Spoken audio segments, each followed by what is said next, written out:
Bismillahirrahmanirrahim. Assalamualaikum warahmatullahi wabarakatuh. Saya sebagai narasumber untuk channel Talang Air Kehidupan yang akan menceritakan kisah nyata yang dialami oleh saya sendiri tentang pernikahan dengan jin muslim. Karena terus terang saja, banyak orang yang tidak mempercayai bahwa kita sebagai manusia bisa menikah dengan kalangan bangsa jin. Sesungguhnya hal itu ada dua pendapat daripada ulama atau kiai yang mengatakan bahwa kita sebagai manusia bisa menikah dengan bangsa jin. Karena kehidupan jin juga beda jauh dengan kita alam manusia. Juga ada sebagian dari para ulama yang mengatakan tidak boleh. Ini pengalaman pribadi saya. Pernah saya mendapat pendamping dari seorang jin muslim yang waktu itu tidak dinikahi karena ada 3 kriteria untuk bisa menikah dengan jin, tapi tidak boleh punya istri. Kita akan tidak punya istri sampai akhir hayat kita. Kedua adalah menikah dengan istri jin dengan catatan kita harus punya istri dari kalangan manusia juga. Dan ketiga, jin itu hanya sebagai pendamping dalam mendampingi kita dalam usaha-usaha kita, memajukan bisnis kita gitu. Nah, yang saya alami adalah saya mendapatkan pendamping seorang jin yang putri jin lah, yang mendampingi usaha saya, sehingga saya mengalami kehidupan yang cepat sekali berubah. Tidak makan waktu lama karena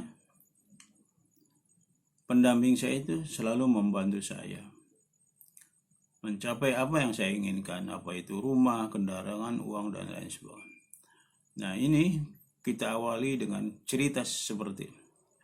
Dulu saya tahun 82, usia masih muda, saya bekerja sebagai salah seorang PNS di salah satu kabupaten di Jawa Barat.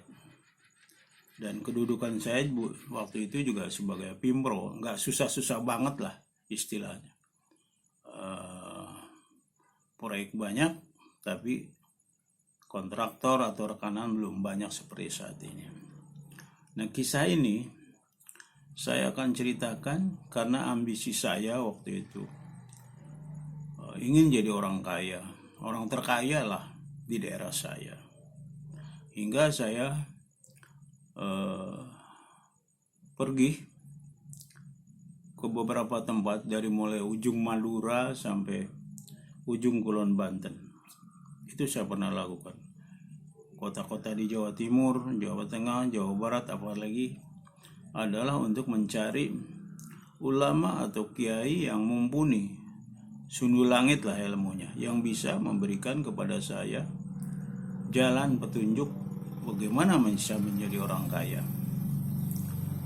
Karena itu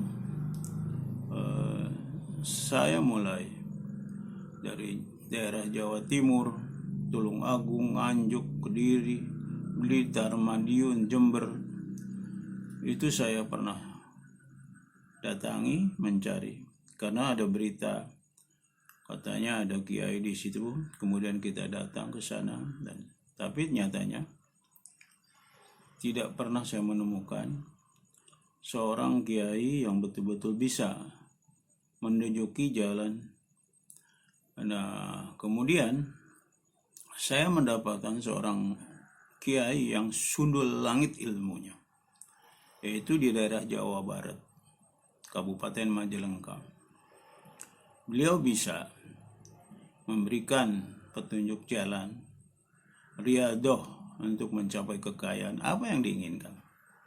Karena dalam ilmu hikmah Islam pun ada diajarkan tentang mencari kekayaan yang diridhai Allah.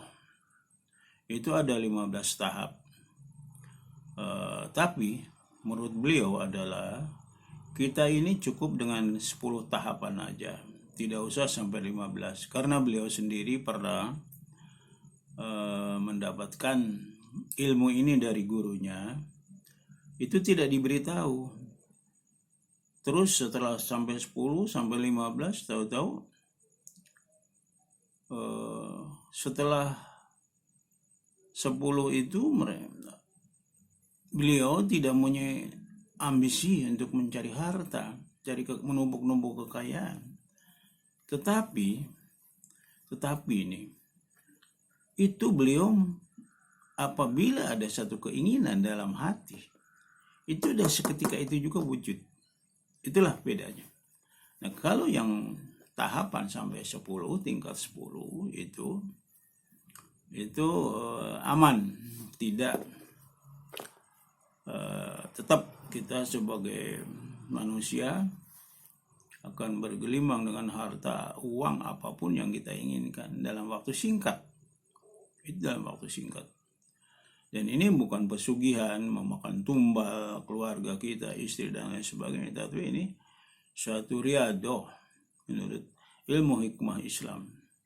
Dan saat itulah saya diberi ilmu oleh beliau dari mulai tahapan pertama. Yaitu saya diharuskan puasa selama 40 hari dengan ada salah satu bacaan dari ayat Al-Quran. Itu tidak boleh terlambat. Jadi selalu kalau kita satu hari tertinggal itu harus diulang lagi. Kemudian 40 hari pada waktu itu saya sambil bekerja. Tetap saya jalankan ya. 40 hari puasa sambil ada ayat suci Al-Quran yang saya amalkan. Selesai 40 hari pertama, seminggu kemudian saya datang lagi ke beliau. Kemudian saya menjalankan lagi puasa 40 hari dengan ayat juga yang diberikan, yaitu harus tidak boleh ada yang tertinggal. Kemudian dalam singkat cerita, sampai saya ada 4 kali berpuasa 40 hari, 160 hari, selang 1 minggu. Dengan setiap puasa 40 hari itu kita sambil mengamalkan ayat-ayat suci tertentu. Setelah 40 hari, setelah 160 hari selesai, saya kemudian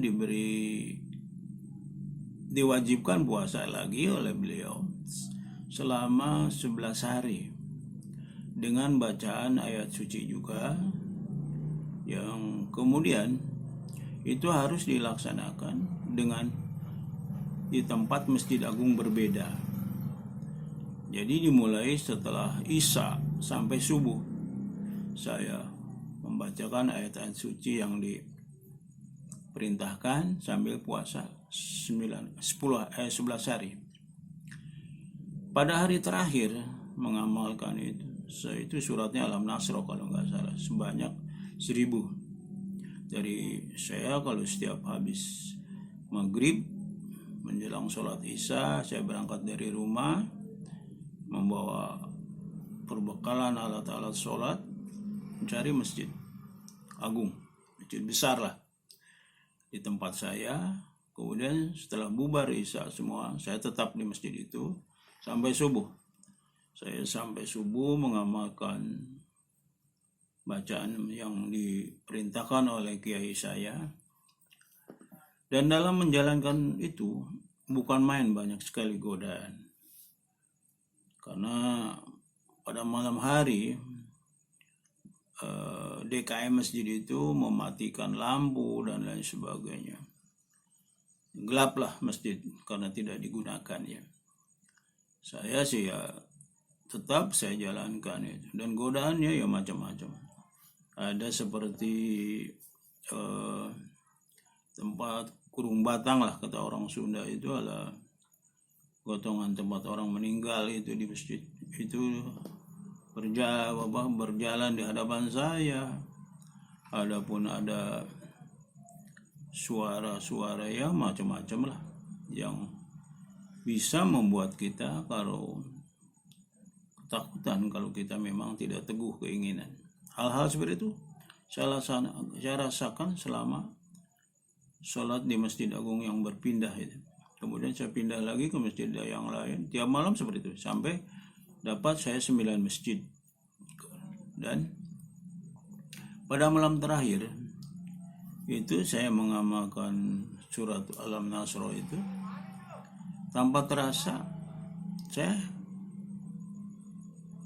antara tidur dan tidak sambil duduk wiridan. Itu seakan-akan saya ada di ada di Mekah, di Ka'bah. Saya memegang kiswah Ka'bah itu yang harum, minyak kasturinya luar biasa. Saya pegang, ternyata ini kok dinding Ka'bah. Dan saya melihat pintu Ka'bah itu ada lafaz Allah yang menyala seperti sinarnya kebiru-biruan lah, putih kebiru-biruan seperti sinar lampu neon gitu. Itu lama-lama saya menatap lafaz Allah itu, lama-lama si lafaz Allah itu datang menyambar ke muka saya, dan kemudian saya terbangun. Ternyata saya masih duduk di masjid itu dan tertidur mungkin ya, tertidur entah apalah, tertidur tapi tidak, masih dalam kondisi duduk. Dan tasbih saya pas habis tamat membaca surat Al-Nasr-nya itu. Dan kemudian setelah itu subuh, ya setelah selesai salat jamaah subuh, kemudian saya pulang dan langsung saya berangkat menemui kiai saya di Majalengka. Dan saya sampaikan kepada beliau bahwa saya selesai dan mendapat petunjuk seperti itu, yaitu seakan-akan berada di Ka'bah di Mekah, dan harumnya kiswah penutup Ka'bah itu, kain penutup Ka'bah itu, harumnya itu masih terasa sekali, wanginya luar biasa, minyak kasturi itu. Dan saya sendiri masih terasa memegang dinding Ka'bahnya itu.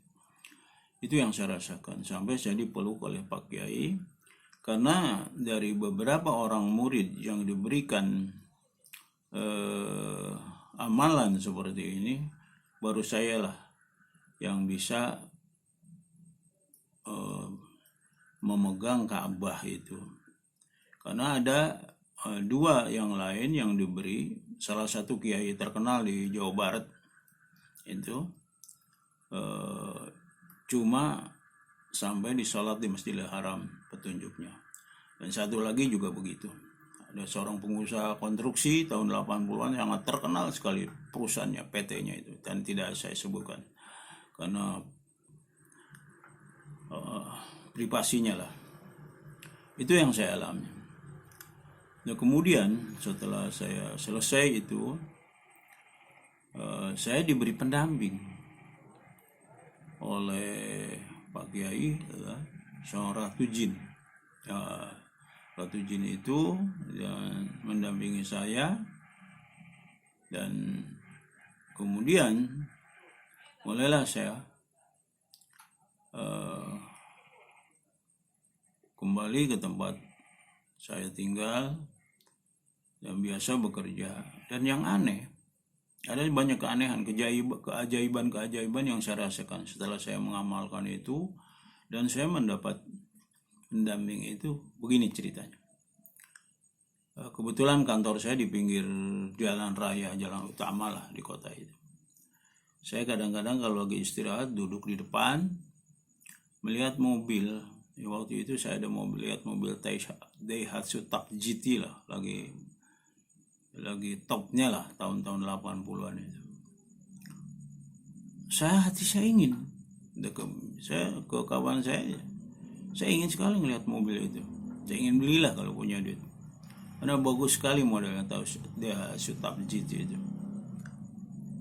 aneh dan nyata yang saya rasakan. 2 hari kemudian setelah keinginan saya itu ada orang datang ke tempat saya membawa uang 1 koper. Waktu itu belum ada uang 100.000, 50.000, 20.000. Yang paling besar 10.000 lah.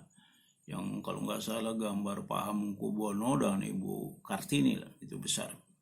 Datang ke tempat saya 2 hari setelah itu datang, Pak, tolong Bapak uruskan masalah izin bangunannya, semua perizinan masalah bangunan ini sampai selesai.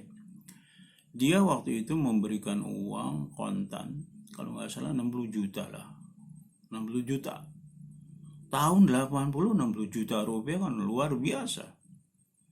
Orang itu seorang Chinese, yang nggak usah saya sebutkan namanya. Tolong diusahakan untuk bisa membangun mall. Waktu itu masih jarang sekali mall. Mallnya besar sekali, 4 lantai. Tolong Bapak uruskan semuanya, ini uangnya, masalah perizinannya. Saya tadinya saya akan menolak. Enggak, harus Bapak aja, kata orang itu. Bapak yang saya maksa sekali. Oke lah, saya terima. Kemudian saya kerjakan, membuat izin, rekomendasi bupati, perizinan bangunan dan lain sebagainya yang berkaitan dengan masalah pembangunan mall itu. Cuma habis 11 juta. Itu sudah termasuk pelicin lah. Untuk bupati, untuk kepala dinas dan lain sebagainya. Itu sudah termasuk pelicin. 11 juta. Sisanya kan masih banyak sekali. Saya kaget. Sehingga saya waktu itu bisa terbeli mobil yang saya inginkan 2 hari sebelumnya, itu kontan saya bisa beli dengan uang itu. Dan pada saat itu 80-an saya adalah nasabah yang paling besar setorannya di Bank Pembangunan Daerah dulu ya, sekarang Bank Jabar lah, BJB lah sekarang kalau nggak salah. Dulu Bank Pembangunan Daerah. Itu setoran itu saya nggak harus datang ke kantor bank, tapi dari petugas bank datang menjemput ke saya. Kalau saya mau setor tinggal telepon, mereka datang, teller dikawal oleh polisi untuk menerima setoran. Saya itu terbesar setoran saya ngalami seperti itu.